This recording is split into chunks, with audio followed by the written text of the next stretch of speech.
চিন্তা ভাবনা রয়েছে লাগার কিছু নয়। আমি একজন রাজনৈতিক কর্মী, মমতা বন্দ্যোপাধ্যায়ের আদর্শ মেনে আমরা রাজনীতি করি। আজকে কাঁথি পৌরসভায় আমাদের নেত্রী, বাংলার মুখ্যমন্ত্রী, এই বাংলার নবরূপকার, তার নির্দেশে এবং আমাদের নেতা সেনাপতি অভিষেক বন্দ্যোপাধ্যায়ের নির্দেশে আমাকে যিনি এত বড় গুরু দায়িত্ব দিয়েছেন, আমি প্রথমেই আমাদের নেত্রীকে আমি প্রণাম জানাই যে আমার মতো একদিন তুচ্ছ কর্মীকে তিনি বেছে নিয়েছেন, এই দায়িত্ব সামলানোর ভার দিয়েছেন। আমি চাইব যে আমাদের যারা নির্বাচিত কাউন্সিলর আছেন, তৃণমূল কংগ্রেসের জোড়া ফুলের প্রতীকে নির্বাচিত যারা রয়েছেন, তাদের প্রত্যেককে সাথে নিয়ে আগামী দিনে এই কাঁথি পৌরসভাকে একটা মডেল পৌরসভা, এবং আমরা বসবো আজকে দায়িত্ব নেওয়ার পরেই, এখনই আমি বলতে পারবো না যে আগামী দিনের কি প্ল্যান পরিকল্পনা আছে। নিশ্চিতভাবে প্রত্যেকের মনে একটা প্ল্যান পরিকল্পনা থাকে যে আমরা দায়িত্ব পেলে বা দল আমাদের দায়িত্ব দিলে আগামী দিনে আমরা দলকে যেমন সমৃদ্ধ করব, দলকে যেমন মানুষের কাছে পৌঁছে দেব, কিন্তু আমাদের কাজটা সহজ হয় এই কারণেই যে আমাদের নেত্রীর নাম মমতা বন্দ্যোপাধ্যায়, আমাদের বাংলার মুখ্যমন্ত্রীর নাম মমতা বন্দ্যোপাধ্যায়। তিনি প্রায় উন্নয়নের 70-80% কাজ তিনি নিজের হাতে করে দেন। সাধারণ মানুষের সার্বিক উন্নয়ন এবং সাধারণ মানুষকে কিভাবে আরও ভালো রাখা যায় সেটার কাজ তিনি করে দেন, এবং সেইটাকে বাস্তবায়িত করার কাজ হচ্ছে তার সৈনিকদের, তার কর্মীদের।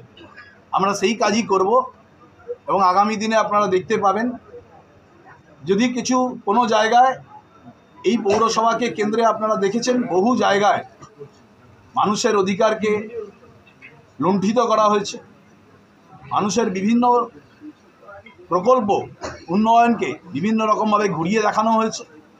আমরা চাইব সকলে মিলে আলাপ আলোচনার মাধ্যমে এই পৌরসভা আগামী দিনে বাংলার মধ্যে একটা নজিরবিহীন পৌরসভা হয়ে দাঁড়াবে, তার চেষ্টা আমরা সকলে করি। না, নিশ্চিতভাবে দেখুন, আমাদের ওপরে দল আছে, নেত্রী আছেন, তিনি সবটা নজর রেখেছেন।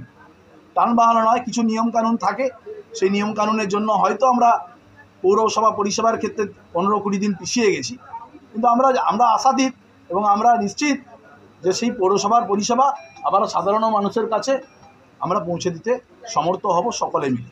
সুভাষবাবু, আপনি এখন কাঁথির প্রথম নাগরিক, কাঁথির নাগরিকদের উদ্দেশ্যে আপনার প্রথম বার্তা কি হবে? না, নিশ্চিতভাবে কাঁথির নাগরিকদের উদ্দেশ্যে আমার বার্তা এটাই হবে যে আমাদের এই পৌর বোর্ডের প্রতি আপনারা আস্থা রাখুন, ভরসা রাখুন, মমতা বন্দ্যোপাধ্যায়ের প্রতি আস্থা রাখুন, ভরসা রাখুন।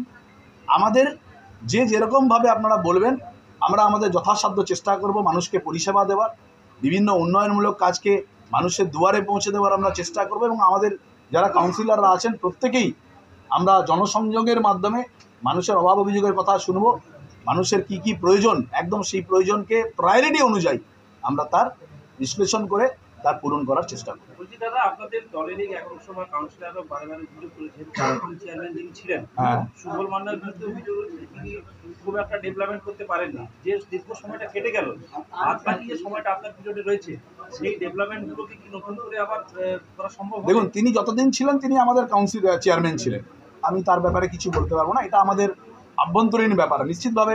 আর আমরা তো দেখুন, কাউন্সিলররা কী জন্য চিৎকার করেছেন, ডেভেলপমেন্ট, তাহলে এটা আমাদের কাছে একটা ভালো জিনিস যে আমরা ডেভেলপমেন্টের জন্য চেয়ারম্যানের কাছে দরখাস্ত করেছি, চেয়ারম্যানকে আমরা আবেদন জানিয়েছিলাম।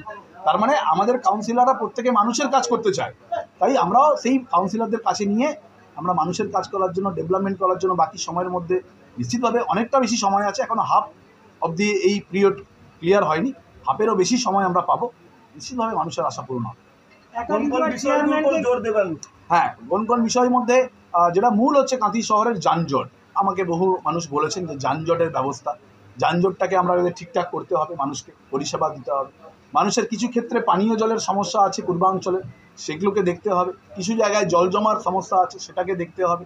এছাড়াও সার্বিকভাবে বিভিন্ন জায়গায় বিভিন্ন কাজ রয়েছে, সেগুলো আমরা দেখবো। একটা আমাদের ইলেকট্রিক চুল্লি, সেটা বহুদিন ধরে অসমাপ্ত হয়ে পড়ে আছে কাজ, সেটারও কাজ দেখতে হবে। এবং সার্বিকভাবে যেগুলো আমাদের আর বাকি কাজ রয়েছে সেগুলো আমি নিশ্চিত। গত 2 বছরে একাধিকবার দেখা গেছে চেয়ারম্যানকে ঘিরে বিক্ষোভ দেখিয়েছেন পৌরসভার কর্মী। আবার বললাম, তিনি আমার চেয়ারম্যান ছিলেন, আমি এই ব্যাপারে কিছু বলবো না। আপনি দলীয় পদেও রয়েছেন জেলা স্তরে, আবার একটা লোকসভার মুখে এত বড় গুরু দায়িত্ব, এটাকে কিভাবে দেখছেন? দল নিশ্চিতভাবে দল, দেখুন, দল আমাকে দায়িত্ব দিয়েছেন, দল বসিয়েছেন, দল নিশ্চিতভাবে চিন্তা ভাবনা করেছেন। আমি সারা জেলা করেছি। আমি 2017 সাল থেকে এই পূর্ব মেদিনীপুর জেলার অবিভক্ত সাংগঠনিক জেলা আমি দায়িত্ব সামলেছি। প্রায় 17 সাল থেকে জেলার আমি যুবর ওয়ার্কিং প্রেসিডেন্ট ছিলাম। পরবর্তীকালে আমি রাজ্যের সহসভাপতি হয়েছি এবং পরবর্তীকালে আবার এই জেলার দায়িত্ব সামলেছি যুব প্রেসিডেন্ট হিসেবে। বর্তমানেও এই সাংগঠনিক জেলার আমি যুবর সভাপতি। আমি যেভাবে কাজ করেছি সাংগঠনিক কাজ, নিশ্চিতভাবে আমি আশাধী যে আমি মানুষকে পরিষেবা দিতে সমর্থ। একাধিক দুর্নীতির মামলা চলছে, চেয়ারম্যানের চেয়ারে বসে কি বলছে, মামলাগুলো কিভাবে সহযোগিতা করা? না, সহযোগিতা কিন্তু, যদি মানুষের টাকা কেউ লুট করে থাকেন, মানুষের টাকা নিয়ে যদি কেউ ছিনিমিনি খেলে থাকেন, মানুষের পরিষেবাকে যদি অন্য পথে ঘুরিয়ে দিয়ে থাকেন, আইনের পথে চলছে, আইনের বিচার হবে। তার জন্য আমাদের যা সহযোগিতা আমরা নিশ্চিতভাবে করব। প্রাক্তন চেয়ারম্যানের সঙ্গে কোনো কথা হলো আপনার? না, এখনো অবধি হয়নি। নিশ্চিতভাবে প্রোটোকল মেনে আমি কথা বলবো। আজকের মিটিংয়ে আসেননি তো? এটা একটা আবেগের ব্যাপার, এটা আমি আর এগুলো বলছি। উনি তো কাউন্সিলর হিসেবে এখনো বহাল আছেন, নিশ্চিতভাবে থাকবেন। 13 নম্বর ওয়ার্ডের পরিষেবা, 13 নয়, উনার যে কাউন্সিলর সুবলবাবু 14 নম্বর ওয়ার্ড, তো ওখানে পরিষেবা তো স্বাভাবিক থাকবে। দেখুন, তিনি দলের কথা শোনেননি, দলনেত্রীর নির্দেশকে অমান্য করেছেন। দল তার ব্যবস্থা নেবেন নিশ্চিতভাবে, কিন্তু মানুষ যাতে কোনো রকমভাবে সেই ওয়ার্ডে বঞ্চিত না হয় কোনো পরিষেবা থেকে, সেটা দেখার দায়িত্ব আমাদের করতে হবে। ঠিক আছে, থ্যাংক ইউ। ঠিক আছে।